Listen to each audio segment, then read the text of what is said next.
Bom dia, povo de Deus. Bom dia. Maranata. Senhor vem. Maranata. Louvado e exaltado seja o nome do nosso Deus por nos conceder o privilégio de seres mortais que somos, estarmos a presenciar estes últimos momentos da história da Terra. Então esperamos que a graça do nosso Deus superabunde na vida de cada um de nós. Pois os momentos que estamos a viver, queridos irmãos, é um momento cujo interesse todo ser vivente precisa ter.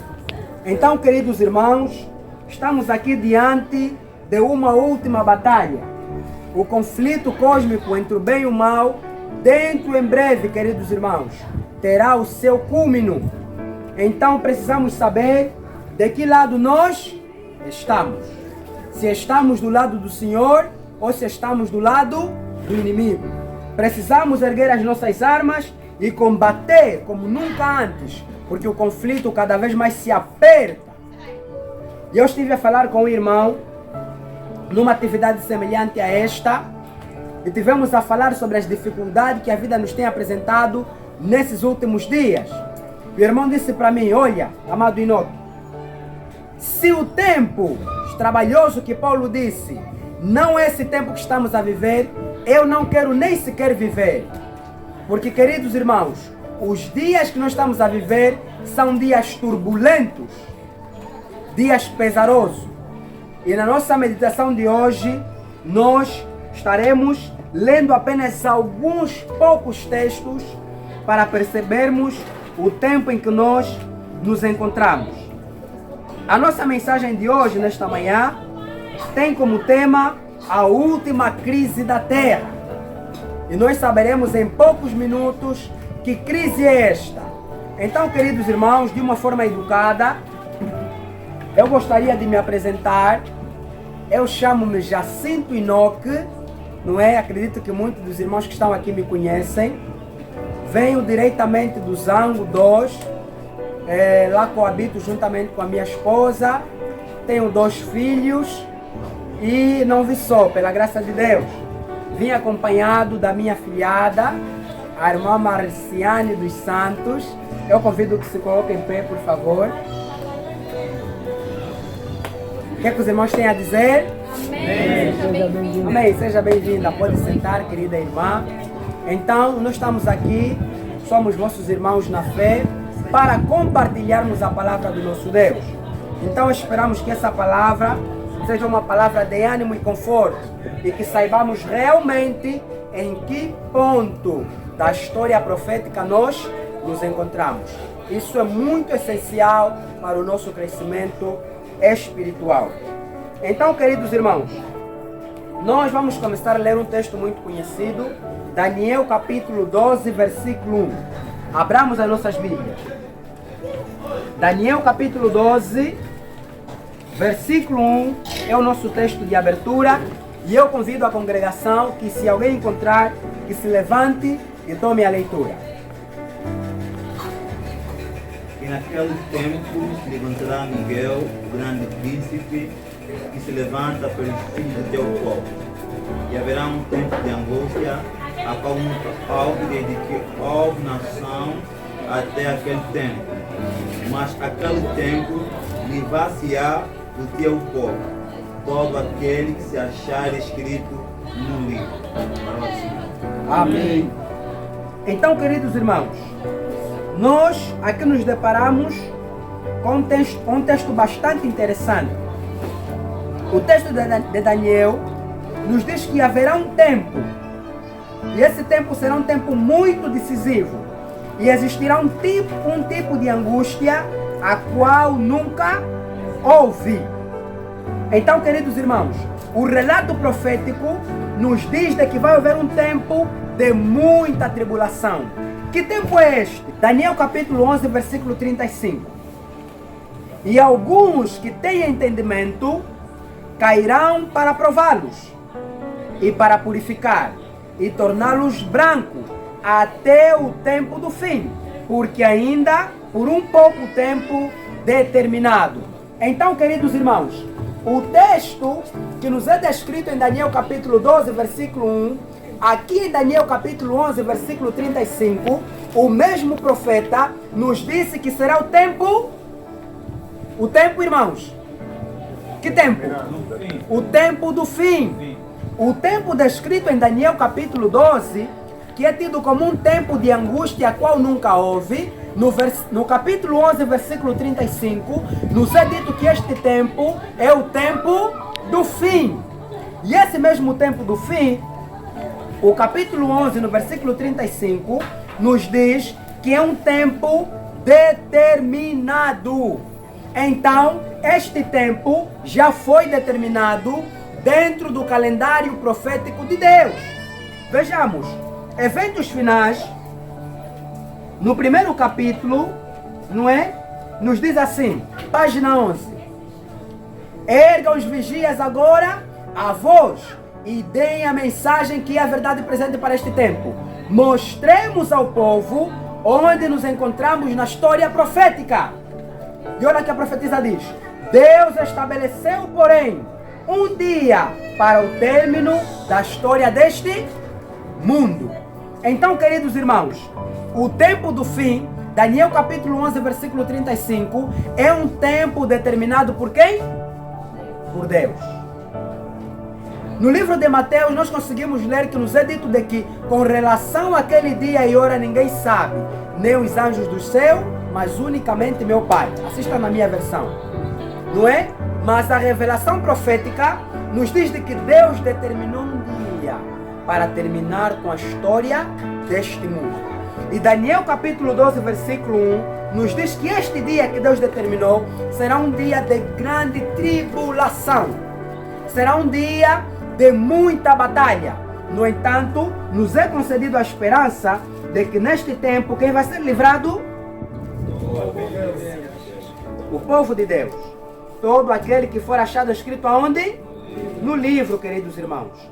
Então, meus irmãos, a angústia que vai haver neste tempo, nos foi dito que é uma angústia que nunca houve desde que passou a existir nação aonde?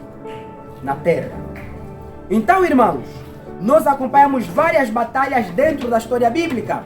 Nós vemos que os filisteus eram um povo que perseguiam constantemente o povo de Deus e que inúmeras vezes tinham vitória e algumas vezes tinham derrota. E a história bíblica nos apresenta uma sequência de conflitos e lutas que o povo de Deus teve. Nós acompanhamos no livro Grande Conflito de que houve batalhas que nossos irmãos passaram. Foram colocados nas covas dos leões, uns foram queimados vivos, queridos irmãos. As mulheres eram estupradas e eram arrancadas o útero. E as crianças eram batidas as cabeças das paredes e entregados nas covas dos leões para serem mortos. Mas a história bíblica nos diz de que o tempo do fim, a angústia que vai acontecer, é uma angústia a qual nunca houve.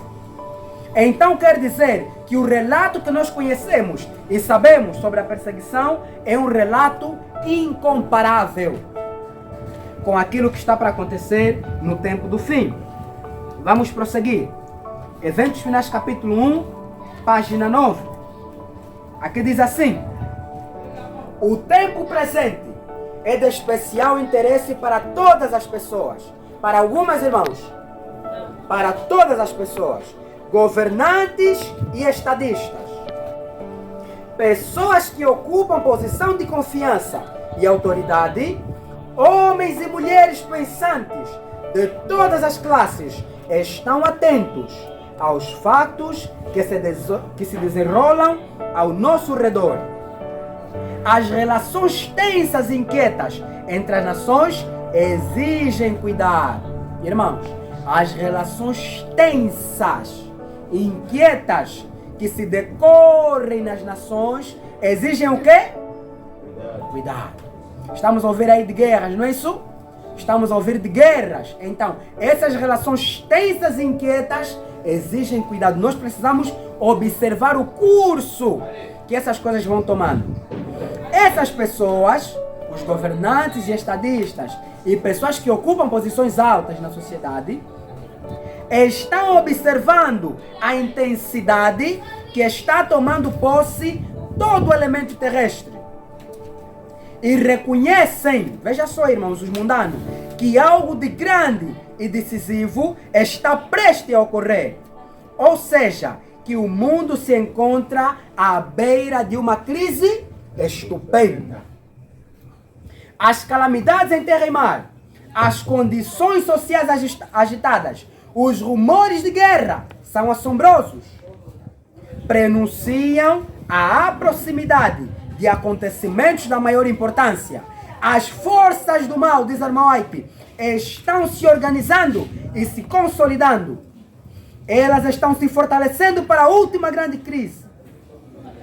Grandes mudanças estão prestes a ocorrer no mundo. E os acontecimentos finais serão rápidos. Então, irmãos, vejamos, homens pensantes, governantes, estadistas, pessoas que ocupam posições altas na sociedade, eles estão sentados e observando o curso que as coisas deste mundo estão a ocorrer. E eles chegaram à conclusão de que algo grande e decisivo está prestes a acontecer. Que o mundo encontra-se à beira de uma crise estupenda. Irmãos, no livro Viagem Sobrenatural, Roger Morneau explica, não é? A partir do momento em que ele foi para uma catedral de espíritos demoníacos. Irmãos, eu fiquei muito surpreendido com o que eu li dentro daquele relato bíblico. Relato bíblico não, com aquilo que Roger Morneau contou. Irmãos, entendamos o seguinte: Satanás atua, o espiritismo, ele atua mediante a classe social de cada pessoa. Para as pessoas de África, a feitiçaria ou espiritismo que rola de forma grande é a chamada feitiçaria negra ou magia negra, não é? Uma magia conhecida pelos eruditos como sendo uma magia suja, onde pessoas fazem sacrifícios estranhos, não é? Pura e simplesmente para a perseguição de uns para com os outros, a detenção do poder. Mas lá naquela sala de adoração de deuses, Roger Morneau, ele disse que se deparou com as pessoas clássicas da cidade onde ele vivia. Músicos de renomes, governantes, enfermeiros, professores, pessoas de classes sociais altas. Estavam diante daquela sociedade de adoradores de demônios. Irmãos, Satanás usa de engano para as pessoas de classe baixas. Mas aqueles homens grandes que se encontravam naquelas reuniões de adoração de espíritos maus, eles sabiam exatamente o que Satanás pretende e os enganos que ele tem efetuado para com quem? Para com a humanidade. Eles explicaram para Roger Morneau sobre a doutrina da imortalidade da alma, que é o engano de Satanás. Explicaram sobre a questão do domingo, não é? Explicaram tudo quanto e os propósitos de Satanás para com a humanidade. Inclusive, o sacerdote de Satanás disse para Roger Morneau de que eles estavam 3 meses sem a presença de seu mestre naquela reunião, porque Satanás estava preocupado. A ONU estava a estabelecer decretos de paz, e paz não é algo que estava dentro do plano de Satanás. Então ele se fazia constantemente presente na reunião da ONU para frustrar os planos que eles estavam a traçar de paz. Então, irmãos, dentro dessas sociedades secretas, homens pensantes, eles sentam e se reúnem pensando o que eles poderão fazer para distrair as mentes das pessoas enquanto planos estão a ser elaborados para destruir o povo de quem? O povo de Deus. E eles têm dado sermãos. E no sermão que o sacerdote de Satanás estava a dar diante daquela reunião, ele disse que quase que a cristandade toda e o mundo todo caiu nos enganos de Satanás. E foi daí que alguém perguntou: e os adventistas? E o sacerdote de Satanás, ouvindo a pergunta, sorriu e disse: olha, quanto a esses, são tão pequenos que até a minha mente me esqueceu de lhe mencionar. E dizia que este é um povo que o nosso chefe odeia. Porque é um povo que conhece o quê? A verdade, irmãos. Então, queridos irmãos, não pensamos que os nossos governantes estão isentos das situações que ocorrem no nosso país. Aqui a profetisa revelou, queridos irmãos, Esses homens pensam e sentam, se organizando, fazendo planos para poderem destruir o povo de Deus, irmãos. E eles procuram efetuar coisas e atrás de coisas para poder nos manter distraídos. Realizam mundiais, shows de músicas, campeonatos de futebol, irmãos. É triste saber que tem cristãos que o coração dele treme quando acha que vai começar a Champions League, queridos irmãos. Esses eventos, queridos irmãos, foram preparados com o fim de nos manterem distraídos quanto aos acontecimentos proféticos, irmãos. O mundo todo está sonolento. Irmão White teve uma visão de que havia um comboio. E neste comboio tinha um maquinista, alguém de bela estatura, testa alta, ombros largos, queridos irmãos. E esse comboio que ele guiava, que ele conduzia, estava cheio de pessoas. E o maquinista, com um sorriso satânico, levava todo mundo diante daquela carruagem. E a serva do Senhor, contemplando aquela cena, ficando triste, perguntou ao seu anjo auxiliar: não restou mais ninguém? E o anjo disse para ela: calma, olhe para o outro lado. E foi visto um homem nobre, um homem puro, que representava Jesus, irmãos. Então, queridos irmãos, a carruagem que muitos iam para lá é a carruagem do filme, do entretenimento, é a carruagem que nos embaraça com os costumes e prazeres deste mundo, de modo que nós não despertemos, irmãos. Vejamos que, enquanto a Covid assolava, muita gente pedia estudos bíblicos, muita gente pedia oração. As pessoas despertaram, irmãos. E pela graça de Deus, ainda havia graças para essas pessoas serem despertadas das condições em que se encontravam. Mas haverá um momento de crise, irmãos, em que quando as pessoas despertarem, será tarde demais, infelizmente. Muitos dirão: passou-se o verão, findou a cega, e nós não estamos salvos. Os entretenimentos, as redes sociais, em vez de serem usados para o bem, nos têm desviado para aquilo que seria o propósito que Deus quer que nós efetuemos, irmãos. A crise é iminente. Nós não podemos dormir, queridos irmãos. Mais do que nunca, deveríamos intensificar os nossos momentos de consagração e comunhão para com Deus, queridos irmãos. Então, meus irmãos, o tempo do fim é um tempo determinado por Deus. E nós estamos a viver num tempo de crise. De uma crise estupenda, queridos irmãos. E vou ler mais uma cita. Eventos Finais, capítulo 9.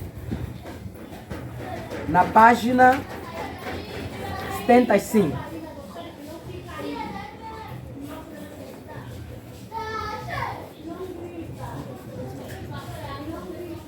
Aqui diz assim: os que se empenham em conseguir uma emenda à Constituição para obter uma lei que imponha a observância do domingo, mal compreendem qual vai ser o resultado. Uma crise eminente. Então, irmãos, vejamos. Dentro desses governantes, dessas pessoas que trabalham para fazer o reino de Satanás avançar, alguns desconhecem os planos de Satanás. Outros, portanto, que estão na linha da frente, sabem muito bem qual é o passo que eles devem seguir. E aqui, irmão, que disse assim: aqueles que se empenham, que estão a trabalhar arduamente para a implementação de uma lei que exige a observância do domingo como um dia de guarda, mal sabem o caminho que isso vai dar. Ou seja, a exigência da observância do domingo como um dia de guarda vai resultar em uma crise eminente. Essa foi a expressão que a profetisa usou. Então, queridos irmãos, estamos aqui a compreender de onde e como é que vai surgir esta crise a qual nunca houve. Nós vamos prosseguir. Apocalipse capítulo 13. Vamos lá rapidamente. Apocalipse capítulo 13 é o nosso texto de leitura.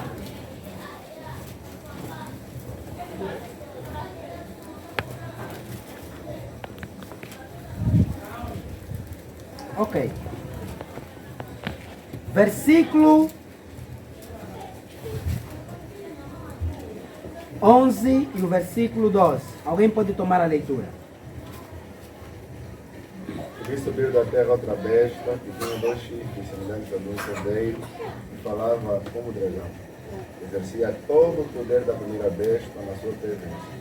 E fez que a terra e os que nela habitassem, que adorem a primeira besta, cuja chaga mortal fora curada. Esses são versos? 11 e 12. Muito bem, muito obrigado, querido irmão. Então vamos fazer um resumo do texto que o nosso amado acabou de ler.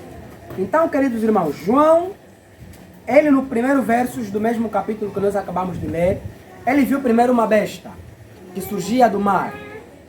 Depois ele contemplou e viu uma outra besta, um outro animal. Só que diferente do primeiro, este animal surgia da terra e não do mar. E este animal que ele descreve, esta besta, era composto de 2 chifres. E era semelhante de um cordeiro, mas falava como dragão. Quando nós viajamos no livro de Daniel, não é? Capítulo 7, no versículo 17, nós vimos claramente de que a revelação profética nos dá entendimento de que animal ou besta significa um rei ou um reino. Então, de um modo simplificado, Daniel consegue contemplar no versículo 1 do capítulo 13 que surgia um reino. E esse reino nós identificamos como sendo o papado pelas características que ele apresenta. E no versículo 11 e 12, ele veja o surgimento de um outro reino. E este reino, ele tinha uma missão. Ele exercia o poder da primeira besta, que é o papado, e a missão dele era fazer com que os habitantes da terra adorassem a primeira besta. Ou seja, este reino, na descrição profética que nós conhecemos, representa os Estados Unidos da América. No período da tarde, para quem quiser mais esclarecimento quanto a isso, nós vamos dar esboço. Então, nós estamos aqui a ver que este reino tem como objetivo levar as pessoas à adoração à primeira besta. E a serva do Senhor, ela fala assim, consolidando aquilo que estamos a falar. Que nação no Novo Mundo, em 1798, ascendendo ao poder, apresentando indícios de força e grandeza e atraindo a atenção do mundo, a aplicação do símbolo não admite dúvidas. Uma nação, e apenas uma, satisfaz as especificações desta profecia. Esta aponta insufestimavelmente para os Estados Unidos da América. Então, queridos irmãos, as igrejas protestantes que fugiam do velho mundo em busca de paz e segurança, que estabeleceram uma lei que a igreja e o Estado são entidades completamente diferentes, começaram a falar como cordeiro, ou seja, portavam-se como cordeiro e depois começaram a falar como dragão. E essa entidade, queridos irmãos, é a mesma entidade que tem trabalhado para a implementação de uma lei dominical, de um decreto que exige às pessoas aguardarem o dia do domingo. Então, irmãos, a serva do Senhor, ela disse que isso vai trazer uma crise. E Daniel disse que esta crise que vai surgir é uma crise a qual nunca houve, queridos amigos. E eu gostaria de ler uma citação, Testemunho Seleto, volume 2, na página 71.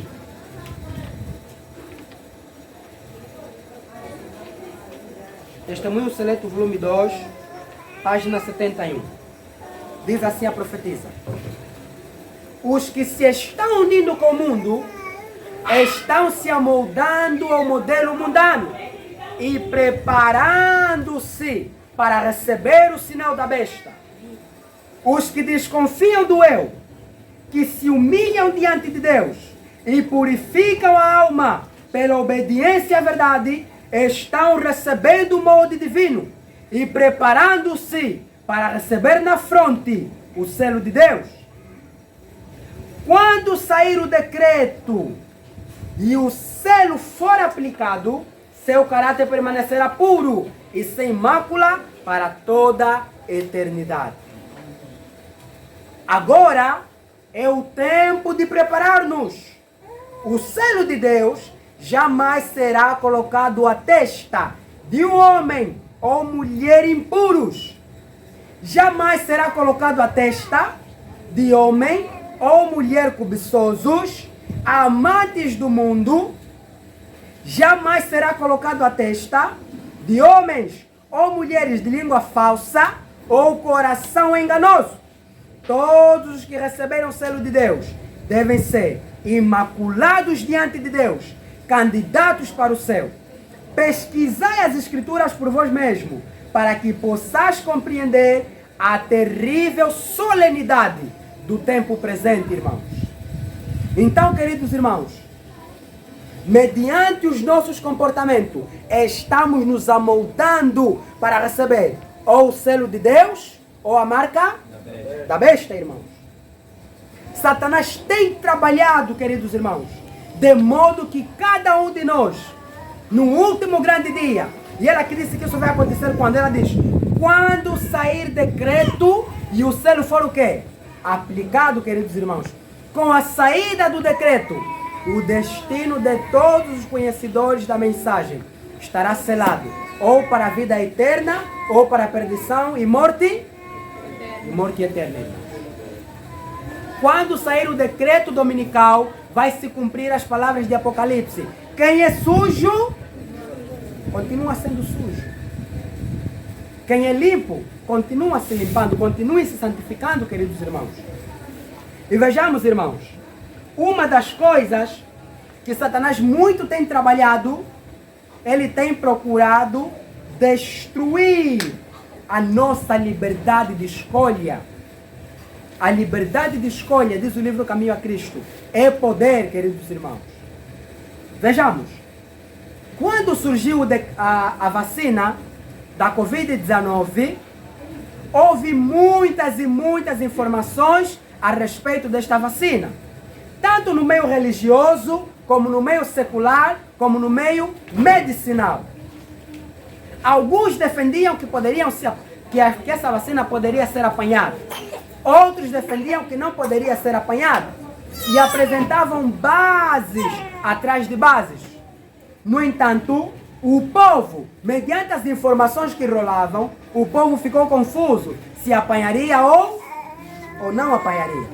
Alguns estavam convictos de que não deveriam apanhar e meteram um braço de ferro que não poderiam apanhar. Outros ainda assim estavam indecisos. No entanto, queridos irmãos, algo muito importante que ocorreu dentro de tudo isso é que houve pessoas que estavam convictos que não deveriam apanhar esta vacina por causa dos danos colaterais que ela trazia para as pessoas que apanhavam. No entanto, o que aconteceu? Começaram a proibir nas universidades, nos hospitais, nos trabalhos e em muitos locais não era permitido o acesso sem o quê, irmãos? Sem o cartão de vacina, sem a vacina. Então alguns, mesmo entendendo que não deveriam apanhar, mas por causa da persuasão, por causa da pressão que eles recebiam, foram compelidos a fazer o quê? Então quer dizer, a minha mente está me falando uma coisa, bem, eu não tenho a certeza se isso é bom ou não, então ainda vou ficar aqui, mas a pressão social está me falando uma outra coisa, você tem que apanhar. Então muitos, não resistindo à pressão social, tomaram a vacina, tomaram a primeira dose, tomaram a segunda dose, tomaram a terceira e se calhar outros chegaram até a tomar a quarta dose. Então, irmãos, por que Satanás agiu desta forma?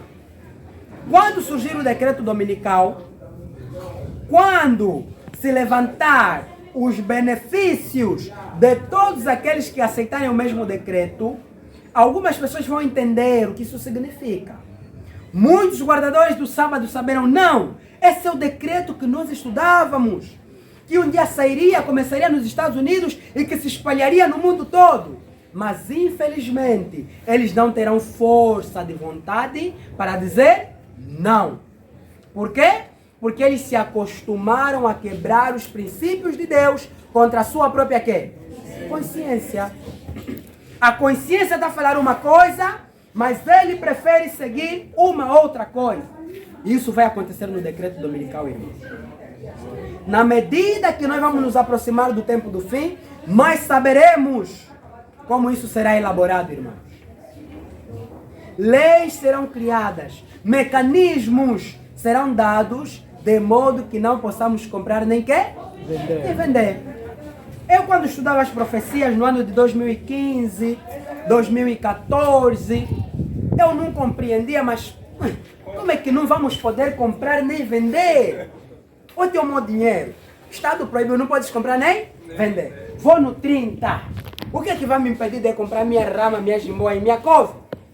Eu pensava assim comigo mesmo. Mas com o surgimento da pandemia da Covid-19, conseguimos ter um vislumbre, não é isso? Certo. Uma pequena ideia de possíveis leis que serão criadas que nos proibirão não poder comprar nem vender. Irmãos, e até se calhar pode não ser dado o decreto, mas a nossa consciência pode nos servir como lei.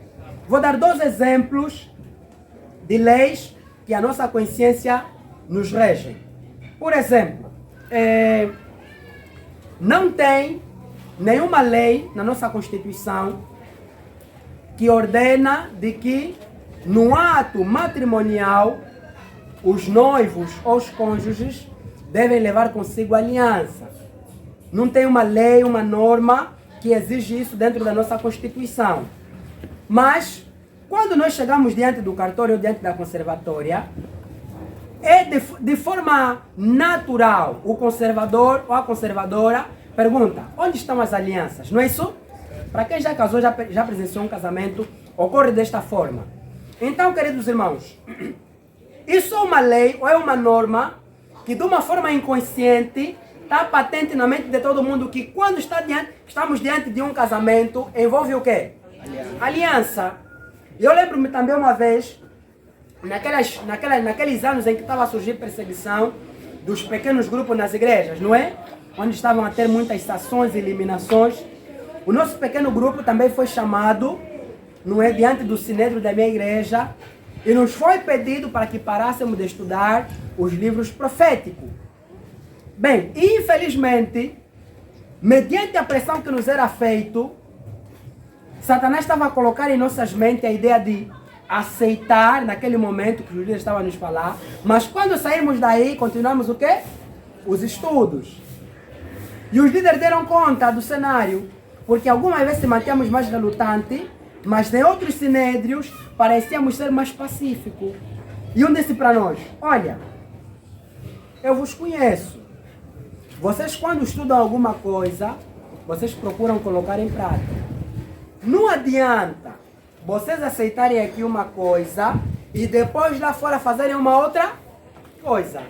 Então, por mais que se dá um decreto de forma verbal, de que só pode comprar ou vender todo aquele que consentir com domingo como dia de guarda, a lei da consciência vai nos reger. Porque se você comprar e vender, você fez o quê? Consentiste. Mas nós acreditamos que normas e regras serão estabelecidas de modo a proibirem o povo de Deus a comprar e vender.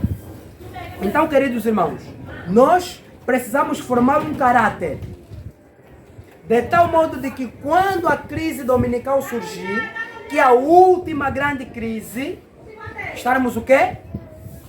Estarmos preparados. Apocalipse capítulo 14. Apocalipse capítulo 14. Vamos ver, irmãos, o que é que nós devemos fazer para subsistir à crise. Apocalipse capítulo 14, versículo 1 até o versículo 5. Diz assim a palavra de Deus. E eu olhei, E eis que o cordeiro estava em pé sobre o monte Sião, e com ele 144.000, tendo o nome de seu Deus, de seu Pai, escrito em suas testas. E eu ouvi a voz do céu como a voz de muitas águas, e como a voz de grande trovão. E ouvi uma voz de arpistas, arpeando com as suas harpas. E eles cantavam como se fosse uma nova canção diante do trono, e diante dos 4 animais e dos anciãos. E nenhum homem podia aprender aquela canção, senão os 144.000 que foram redimidos da terra. Estes são aqueles que não foram contaminados com mulheres, porque são virgens. Estes são os que seguem o Cordeiro para onde quer que ele vá. Estes foram redimidos dentre os homens, sendo as primícias para Deus e para o Cordeiro. E na sua boca não se achou astúcia. Em outras versões está o quê? Engano. Porque eles são sem culpa diante do trono de Deus. Queridos irmãos, no livro de Apocalipse, capítulo 7, versículo 1, até o versículo 5, nos apresenta um cenário. Nos apresenta anjos segurando as contendas e os ventos que representam a guerra neste mundo. E via um outro anjo dizendo para os 4 anjos: não larguem ainda as contendas até que a gente sele na fronte os servos do nosso Deus. Então, irmãos, dentro de Apocalipse capítulo 7, mostra os 144.000 no processo de selamento. Eles estavam aqui na terra e estavam a passar para um processo de quê? De selamento. No capítulo 14 que nós acabamos de ler, apresenta já os 144.000 no Monte Sião com o Cordeiro, ou seja, já haviam sido selados e transladados para onde? Para o céu. E depois o anjo ou João faz a questão de dar as características daqueles que no capítulo 7 estavam no processo de quê? De selamento. E ele fala que eles não haviam se contaminado com mulheres. Eles eram puros doutrinariamente falando. Não haviam sido arrastados com ventos de quê? Com ventos de doutrinas. E eles seguem o Cordeiro por onde quer que ele vá.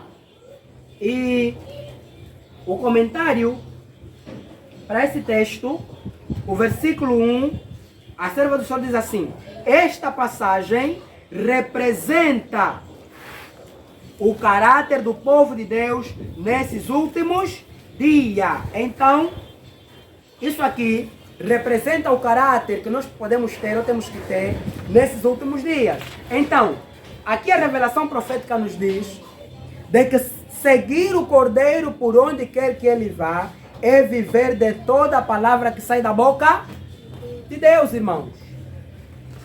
É viver de toda a palavra que sai da boca de Deus. É uma vida de estrita e completa obediência aos desígnios de Deus.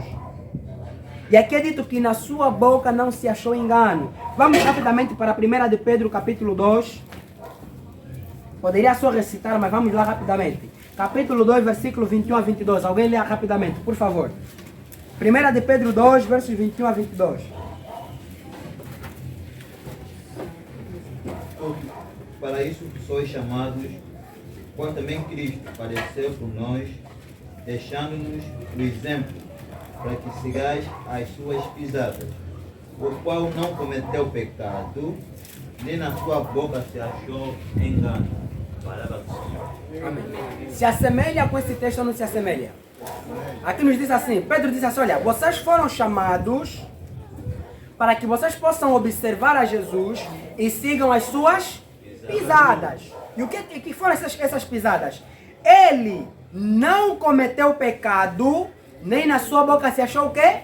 Engano. E essas são as mesmas características que o texto bíblico nos apresenta dos 144.000.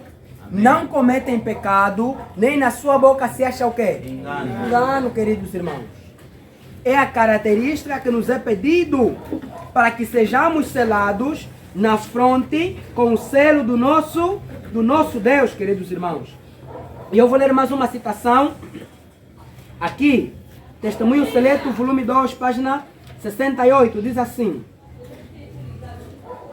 nem todos, irmãos, os que professam guardar o sábado serão selados. Nem todos. Muitos há que, mesmo entre os que ensinam a verdade aos outros, não receberão na testa o selo de Deus. Mesmo nós que ensinamos a verdade aos outros, muitos há que não receberão o selo de Deus.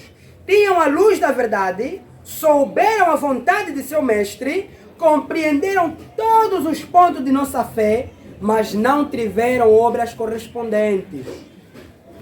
Aqueles que estiveram tão familiarizados com as profecias e com o tesouro da sabedoria divina, deveriam ter agido em conformidade com a fé. Deveriam ter dirigido sua casa segundo os mesmos princípios, para que, por meio de uma família bem ordenada, pudessem apresentar ao mundo a influência da verdade no coração humano. Por sua falta de consagração e piedade, e por deixarem de alcançar a norma elevada da religião, levam outras almas a contentarem-se com sua posição. Homens de juízo finito não podem ver que, imitando esses homens que tantas vezes lhe abrem os tesouros da palavra de Deus, certamente hão de pôr o perigo sua alma. Irmãos, Jesus é o único modelo verdadeiro, amém? Amém. Cada qual tem agora de investigar a Bíblia por si só. De joelhos perante Deus, com o coração humilde e dócil de uma criança, se ele quiser saber o que o seu Senhor requer dele. Por muito alto que qualquer ministro tenha estado no favor de Deus, se negligenciar seguir a luz que lhe é dada por Deus, se recusar a ser ensinado como uma criança, ele entrará em trevas e enganos satânicos e levará outros na mesma vereda. Irmãos, isso é tremendo. Aqui disse que muitos que recebem a luz e têm sido olhados como exemplo e estima por muitos, podem levar muitos a serem desencaminhados. Por quê? Porque Deus, na medida que o tempo passa, Ele derrama luz atrás de luz. E há muitos supostos ministros que receberão certas luzes que eles verão, não, até então ainda não vou seguir. E como ele não quer obedecer à luz que Deus derramou sobre um princípio, quer seja a reforma de saúde, quer seja outros princípios, quer seja a vida no campo, quer seja a modéstia cristã, o que ele vai fazer? Vai parar. E todo aquele que tiver a lhe passar, obedecendo à luz que ele não quer viver, vai querer colocar um freio. E você, obedecendo os mesmos quesitos, se perderás na mesma forma que esse ministro, que supostamente é um servo do Senhor. Então, queridos irmãos, não sigamos o homem. O único modelo que nos foi dado é quem? Cristo Jesus. Condição para ser selado. Nenhum de nós jamais receberá o selo de Deus enquanto o seu caráter tiver uma nódoa ou uma mácula sequer. Cumpre-nos remediar os defeitos de caráter e purificar de toda a contaminação o templo da alma. Então a chuva serôdia cairá sobre nós, como caiu a temporã sobre os discípulos no dia de quem? De Pentecostes.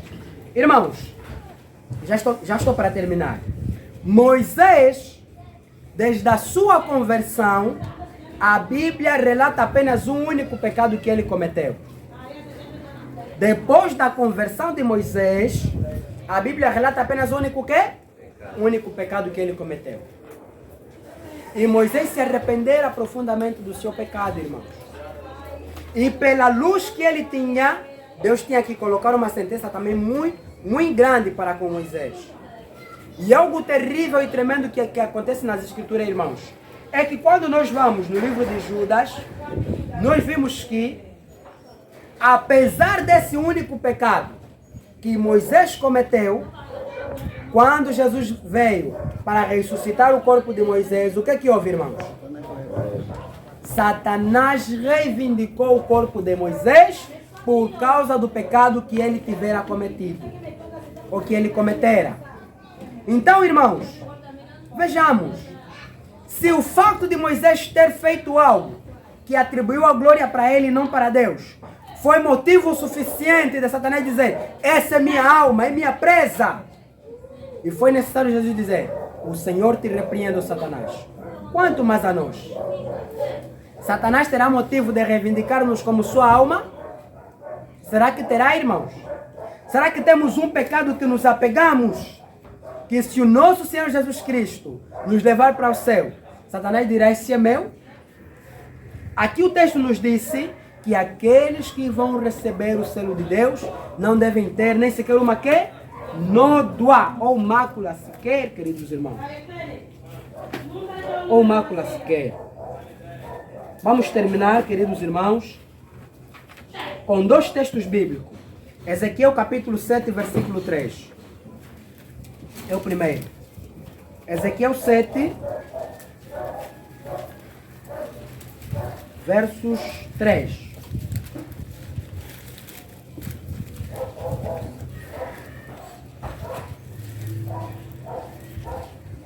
Diz assim a palavra de Deus.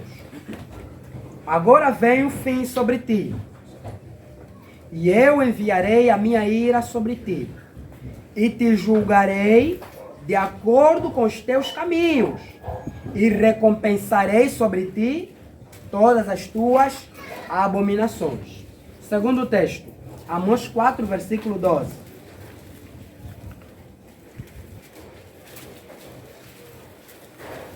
Amós 4, versos 12. Alguém, por favor, toma a leitura. Amós 4, versículo 12. 12. Sim. Diz assim. Portanto, assim te farei, ó Israel, porque isso te farei, prepara-te, ó Israel, para te encontrares com teu Deus. Muito obrigado. O que é que nos disse o texto de Amós? Para nos preparar. Com que fim? Temos encontrarmos com o nosso Deus. O texto de Ezequiel, o Senhor diz que o fim vem. E eu vou te julgar de acordo com os teus quê? Caminhos. De acordo com o teu procedimento, eu executarei o juízo sobre você. E o texto bíblico de reflexão nos foi dito: prepara-te, ó Israel, para te encontrares com teu Deus. Então, meus irmãos, a crise é iminente. O fim de todas as coisas está perto. O que temos que fazer é nos preparar para nos encontrarmos com quem?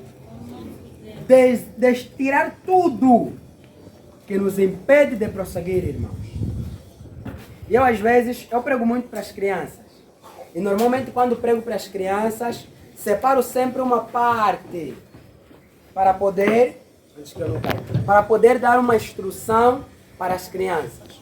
E quando eu falo para elas sobre a obra de desimpedirmos tudo quanto estiver no nosso caminho para podermos seguir melhor a Deus, eu quando estive no campo, eu dei um exemplo para ilustrar as crianças. Eu perguntei o que acontece quando uma galinha ou um galo se enrola uma corda nos seus pés. Para as crianças da cidade, quando a galinha pesa postiço, não é? Quando lhe enrola os pés todos, o que acontece com a galinha? Consegue andar bem? Anda com muita dificuldade. E até há casos mais extremos que há galinhas que chegam até o ponto de cortar o quê? O pé, por causa desse postiço. Mas se você tirar a galinha e cortar os empecilhos e deixá-la, ela vai se locomover de uma forma normal, não vai? Vai. Então assim também acontece, irmãos. Nós precisamos tirar todo o embaraço, tudo que impede o nosso progresso espiritual para que tenhamos uma espiritualidade sadia e possamos nos encontrar com o nosso Deus. Eu não sei o que te impede. Eu não sei quais são os teus embaraços. Alguns estão embaraçados com a pornografia. Alguns estão embaraçados com os desportos. Outros estão embaraçados com o entretenimento. Outros estão embaraçados na masturbação.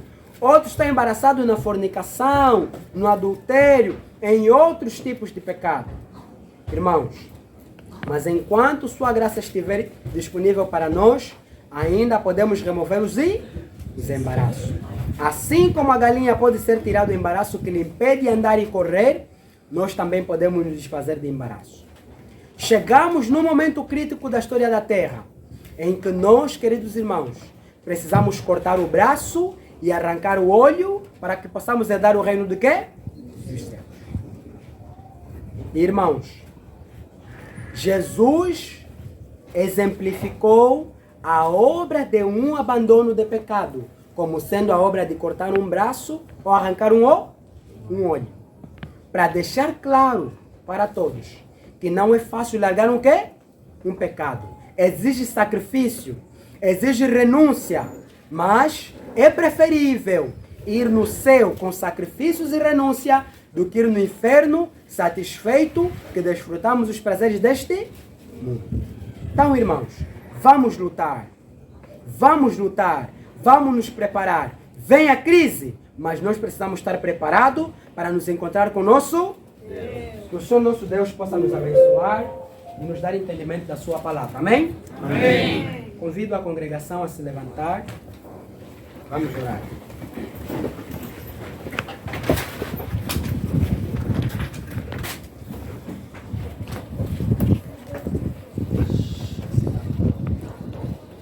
Oremos a Deus. Querido Deus, querido Pai Celestial, nós te agradecemos porque nos deste entendimento do tempo em que vivemos. O mundo está a se unir, querido Pai, mas infelizmente o teu povo tem cada vez mais se mantido desunido. Queremos pedir forças do alto, querido Pai, para que ao contemplar os eventos que se decorrem ao nosso redor, possamos nos manter unidos uns para com os outros e, acima de tudo, nos manter unidos com o Senhor. Nos dê força, ó Deus, para que possamos nos desprender de todo embaraço que nos impede de obedecer toda a luz que o Senhor tem derramado sobre nós. Inspira-nos, ó Deus, nos dê entendimento e compreensão da Tua palavra. Nos livra de todo pecado conhecido e não só, querido Pai, para que melhor possamos te servir, ó nosso Deus. Que a Tua palavra esteja estabelecida em nosso coração, para que não possamos pecar contra Ti. Seja conosco e com o período que vai se seguir adiante. Venha fazer que toda a revelação profética que for revelada aqui, Senhor Deus, nos sirva de garra, nos sirva de combustível, para que possamos enfrentar melhor o inimigo das almas. Que a Tua paz resplandeça em nosso coração. Que o Teu amor possa superabundar em nossas vidas. E que a Tua misericórdia esteja com cada um de nós. Os nossos muitos pecados perdoa, ó Deus, e nos dê força para que possamos nos manter firmes diante da crise que se aproxima. Em nome de Jesus, nós pedimos e agradecemos. Amém. Amém.